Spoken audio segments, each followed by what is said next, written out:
Hey everyone, I am Abrar and welcome to a brand new series called How It Came to Be.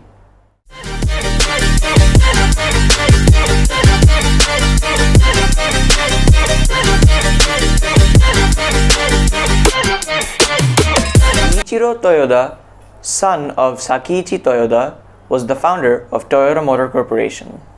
September 1st, 1993, the automotive production division, which would eventually become the automotive department, was established within Toyota Automatic Loom Works. The railway system of Japan was destroyed by the Great Kanto earthquake, and automobiles were starting to become the main method of transport.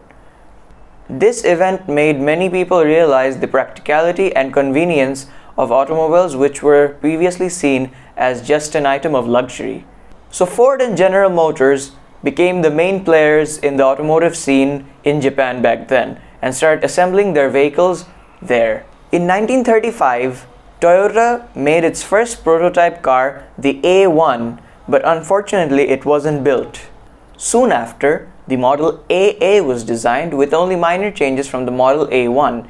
It featured a 4000cc 6-cylinder which made 62 horsepower to the wheel, mated to a 3-speed manual. 1,404 units were sold starting from 1936, but since World War II broke out, Toyota had devoted all its resources to produce trucks for the Japanese military, and passenger car production had to stop. After World War II, Japan was facing extreme economic difficulties. Toyota started manufacturing its second passenger car, called the Model SA, in 1947. By the end of 1949, Toyota was near bankruptcy and managed to get a big loan from a group of banks. By the end of 1950, the company was again at the verge of shutting down. Kiichiro Toyoda stepped down as president and Taizo Ishida took over, who was previously chief executive of Toyota Automatic Loom Works. This is when everything started to get better for Toyota. The Korean War was one of the major reasons, because it resulted in the US ordering over 5,000 military vehicles from Toyota.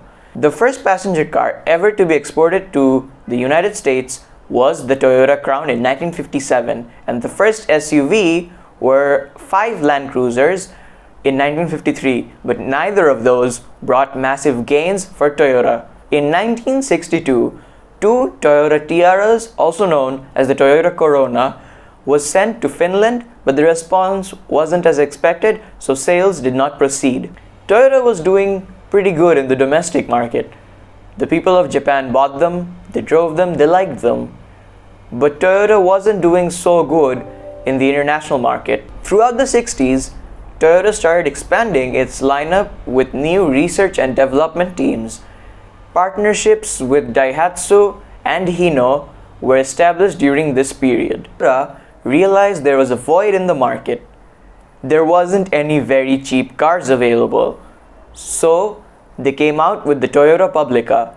Soon after, they launched the Toyota Corolla, as Subaru and a few other manufacturers were introducing rivals to the Publica.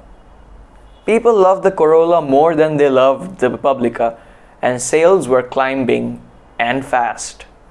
Toyota's luck shined in the United States during the oil crisis of 1973.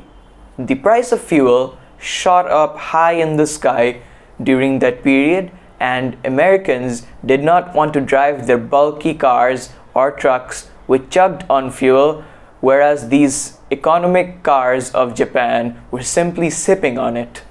The large sales in the United States during that time helped Toyota plant its feet firmly onto the ground as it proceeded with producing more models and distributing them all over the world. Toyota's growth was pretty consistent after that, and now you all know what and how big Toyota is. Well, now you know how Toyota came to be.